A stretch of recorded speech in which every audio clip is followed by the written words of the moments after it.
Kailan ba hindi naging paboritong paksa ng mga Pinoy ang pag-ibig? Nitong nagdaang araw ng mga puso, dinagsa ang isang palabas tungkol sa mga sawi sa pag-ibig na pinamagatang Ampalaya Monologues. Correct. Lahat ng mga itinanghal na monologo isinulat ni Mark. Man behind the hugots, ang nagtanim ng Ampalaya Monologues, please welcome Mark Gosor!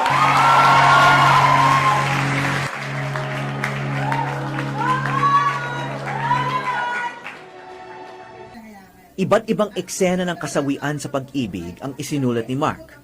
Ngunit siya pala mismo ni minsan hindi pa dumugo ang puso.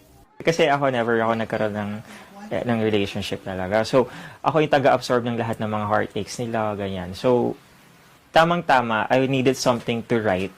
So, bigla na lang naisip ko, why not write the stories of these people na lagi ko naririnig. Pagod na ako magpaikot-ikot sa palad ng mapaglarong pag-ibig. Pagod na ako magbukas sara ng pinto sa mga katok ng panandali ang bisita kayo. Huwag na lang. Uy. Oo. Ikaw. Ikaw na password ng lahat ng social media at email account ko. Hanggang ngayon. Kaya pala hilig mo na magpabango ngayon kasi may bago ka ng amoy na tinatago. Kaya pala hilig mo na lumabas para tumakbo. Ako na pala yung nilalayuan mo. Iba raw itong sining na monologue sa spoken word. A spoken word is more of a poet performing their piece, their poem.